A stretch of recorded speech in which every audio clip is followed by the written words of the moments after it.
സ്തോത്രം. അത് നമ്മുടെ ജീവിതത്തിന്റെ അവസ്ഥകളെ ദൈവം മാറ്റുവാനായിട്ടിടയായി തീരും. ഹല്ലേലൂയ സ്തോത്രം. തിരുവചനത്തിന് പ്രകാരം അത് പരിശുദ്ധാത്മാവ് രേഖപ്പെടുത്തിയിരിക്കുകയാണ്. അത് കാൺമീൻ. ഹല്ലേലൂയ സ്തോത്രം. അവനെ കൈക്കൊണ്ട് അവന്റെ നാമത്തിൽ വിശ്വസിക്കുന്ന ഏവർക്കും ദൈവത്തിന്റെ മക്കളാകുവാൻ ദൈവം അധികാരം കൊടുത്തു. ഹല്ലേലൂയ സ്തോത്രം. ആര് കർത്താവിനെ കൈക്കൊള്ളുന്നു? ഹല്ലേലൂയ സ്തോത്രം. അത് കർത്താവിനെ ഒരു കുരിശടിയുടെ മുൻപിലല്ല കൈക്കൊള്ളേണ്ടത്. അത് കർത്താവിനെ കൈക്കൊള്ളുന്നത് ഒരു പുണ്യ സ്ഥലത്തല്ല, ഒരു പ്രത്യേക സ്ഥലത്തല്ല കർത്താവിനെ കൈക്കൊള്ളേണ്ടത്.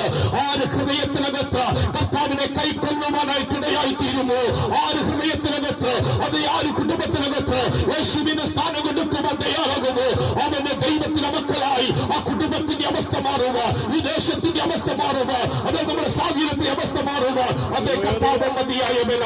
അങ്ങനെയെങ്കിൽ ഇന്ന് രാത്രികാലം ഇവിടെ കേൾക്കുന്നതായ ദൈവിക വചനം, തുടർന്ന് കേൾക്കുന്നതായ ഹല്ലേലൂയ ദൈവിക സന്ദേശം ഈ ഹൃദയം ജീവിതത്തിനകത്ത് രൂപാന്തരങ്ങൾ ഉണ്ടാകുമാറാകട്ടെ. അനേക പാപികളുടെ മാനസാന്തരത്തിന് കാരണമാകട്ടെ.